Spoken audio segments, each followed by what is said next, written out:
ಎಲ್ರಿಗೂ ನಮಸ್ಕಾರ. ಇದು ಮಂಗಳವಾರದ ಮಿನಿ ವ್ಲಾಗ್. ಮೊದಲನೇದಾಗಿ ಎಲ್ರಿಗೂ ಯುಗಾದಿ ಹಬ್ಬದ ಹಾರ್ದಿಕ ಶುಭಾಶಯಗಳು. ಹೊಸ ವರುಷದ ಹೊಸ ಬೆಳಕು ನಿಮ್ಮ ಯಶಸ್ಸಿಗೆ ದಾರಿ ದೀಪವಾಗಲಿ. ಬೇವಿನ ಕಹಿ ಒಗರಿನಂತಹ ಕಷ್ಟಗಳು ದೂರವಾಗಲಿ. ಬೆಲ್ಲದ ಸಿಹಿ ಜೇನಿನಂತಹ ಸುಖದ ಬದುಕು ನಿಮ್ಮದಾಗಲಿ.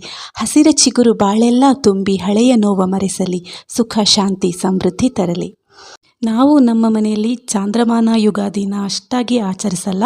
ನಾವು ಸೌರಮಾನ ಯುಗಾದಿನ ಅಂದರೆ ವಿಷು ಅಂತೀವಿ ನಾವು, ಅದನ್ನು ಆಚರಿಸ್ತೀವಿ. ಅದು ಬರುತ್ತೆ ಇನ್ನೊಂದು 3-4 ದಿನದಲ್ಲಿ ಆ ಹಬ್ಬ ಸಹ ಬರುತ್ತೆ. ಹಾಗಾಗಿ ನಾನು ಹಬ್ಬದ ಅಡುಗೆ ಏನು ಮಾಡಿರಲಿಲ್ಲ. ಬೆಳಗಿನ ಬ್ರೇಕ್ಫಾಸ್ಟಿಗೆ ಶಾವಿಗೆ ಉಪ್ಪಿಟ್ಟು ಮಾಡಿದ್ದೆ. ಇದು ಮಂಗಳೂರು ಸ್ಟೋರಿಂದ ತೊಗೊಬಂದಿದ್ದು ಇವರು. ಸ್ವಲ್ಪ ಒತ್ತು ಶಾವಿಗೆ ಥರನೇ ಬರುತ್ತೆ ಇದು, ಯಾಕಂದರೆ ಅಕ್ಕಿನಲ್ಲಿ ಮಾಡಿರೋವಂಥದ್ದು ಇದು. ಎಲ್ಲನೂ ಒಟ್ಟಿಗೆ ಬೇಯಿಸ್ಕೊಂಡ್ರೆ ಚೆನ್ನಾಗಿರಲ್ಲ. ಇದು ತರಕಾರಿನ ಸಪ್ರೇಟಾಗಿ ಬೇಯಿಸಬೇಕು, ಹಾಗೆಯೇ ಶಾವಿಗೆನ ಸಪ್ರೇಟಾಗಿ ಬೇಯಿಸ್ಕೋಬೇಕು. ಯಾಕಂದರೆ ಇದು ಈ ಥರ ಉದುರಾಗಿ ಬರಬೇಕು. ಒಟ್ಟಿಗೆ ಬೇಯಿಸಿದರೆ ಒಂದು ಮುದ್ದೆ ಥರ ಆಗುತ್ತೆ. ಹಾಗಾಗಿ ಇದು ಇವತ್ತಿನ ಮಿನಿ ವ್ಲಾಗ್. ನಾಡಿನ ಮಿನಿ ವ್ಲಾಗಲ್ಲಿ ಮತ್ತೆ ಸಿಗ್ತೀನಿ. ಬಾಯ್.